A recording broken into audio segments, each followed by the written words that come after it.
Hey new bodies, coming back with episode number 25. Can't believe we've hit 25. I was just saying that when we hit 20, but glad to keep going. I am holding a rutabaga.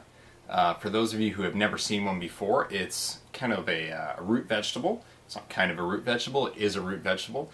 And it often has a purpley section and this sort of like off-white or beige cream kind of color to it. Get really close with that so you can see. Not all of them have the purple on them, but a lot of them do. This is a pretty small one. They can also get really big. I've chosen this size on purpose, and that is because I'm going to talk to you today about rutabaga chips. And if you kind of look at it, that's about the size of a potato chip if you were to eat one. So that's why I picked this size in particular when I was at the supermarket. This is an organic rutabaga. You can find them organic, non-organic. I happen to prefer to find things organic when I can, so I grab an organic rutabaga at local Whole Foods.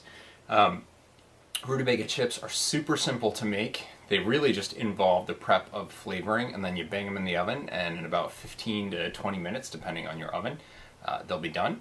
And that's it. Super simple.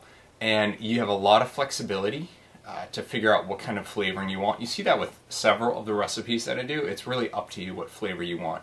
And the ones I'm going to be sharing with you today are cilantro garlic rutabaga chip. But I've also made the same thing, but with dill, which is really nice, some fresh dill in it. I don't even like dill, and I thought they were really good.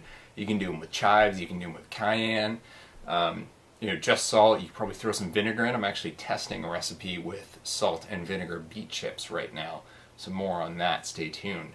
But essentially, to make your rutabaga chips, really simple. You're going to use a peeler and just peel the outside of it, take off that outer layer, and then you can cut them into chips a couple of different ways. So I have a mandolin, which is a V-shaped slicer on a board, and you just slide it across there. You can use that, and you can play with the different thickness settings. The thinner they are, the lighter, crispier they'll be. The thicker they are, they might feel a little bit softer when you go to eat them, so use a thinner slice, maybe not necessarily the thinnest, but yeah, I use like the second to the thinnest slicing when I'm using the mandolin, or you can actually still use your peeler, your vegetable peeler, and just peel the chips right off. I find that works really easy. It's pretty quick, and you've got the tool right there because you're already peeling off the outer skin, so one less thing to clean up and you're basically ready to go with exactly what you need right there. So what you do is you peel them into a bowl, and then in that bowl you're going to mix in some kind of oil. Now for me, I use organic olive oil. That works pretty nicely here.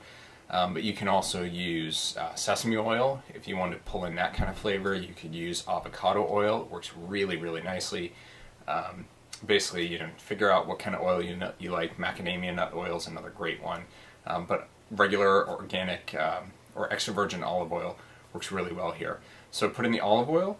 I put in 3 to 4 cloves of garlic that I crush, and I put in probably about a tablespoon of sea salt. And then I take the cilantro, wash it off, really shake it out and pat it dry, and then you're going to peel the leaves off of the actual the stems, and you're going to want to chop the leaves up. You don't have to chop them up too finely, but chop them up a bit. It helps break down the flavor. And you put those right in the oil, and you can toss it all together. Now this is the quick and easy way to do it. What I would actually recommend is an hour or two before you go to make the chips, put the oil into a small bowl. Not a ton of it, but enough that you're going to be able to coat all of the rutabaga chips once you go to coat them up. You put that in with the garlic, with the sea salt, and with the cilantro or the dill or the cayenne or everything, whatever it is you want to flavor it with. And if you have the time, do that an hour or two ahead of going to make the chips so that the flavors from all those ingredients really soak into the oil. So what you're going to do is after about an hour since you've made the flavored oil, then coat those chips. So put them in a bigger bowl, put all the oil over the chips and really, work your hands through it. Make sure you're getting all of the sides of all the chips really nicely oiled. And then if you still have the time, set it aside for an hour. So that way you're going to get those flavors into the chips themselves. And then just lay them out on baking sheets. Now the less stacked up you have them, the crispier they'll get. So try not to have multiple layers of chips on top of each other. It might mean that you need 2 baking sheets. That's what I did, just to help crisp them up. So we're not deep frying these, so we need to look to things like spreading them out on the baking sheet to help get that crispiness that you would have gotten with a deep fryer. So you're going to preheat your oven to 350, and you're going to stick them in there once it's up to the temperature, and they're going to take about 15 to 20 minutes. Now what I typically do is I'll start looking at them around 14 minutes. Sometimes they will cook faster, especially if they're thin, but usually they're not going to be too cooked at 15 minutes. So you can start to watch them and then give them a check every minute or so, because actually they will turn pretty quickly once they get to the right crispiness. It's not that far for them to become burnt, so just keep an eye on them. You may actually want to pull some of them out. Some of the thinner ones or smaller pieces may cook faster. You may also actually want to rotate your baking sheets, because a lot of ovens don't cook evenly.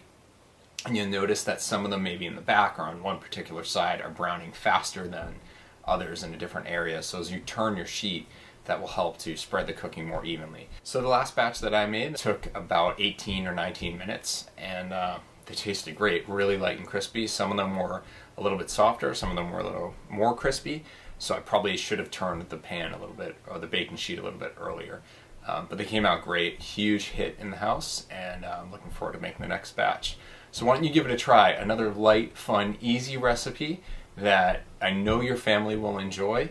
And if you're eating healthier and still enjoying it while you're eating healthier, it's a great way to enlighten your body.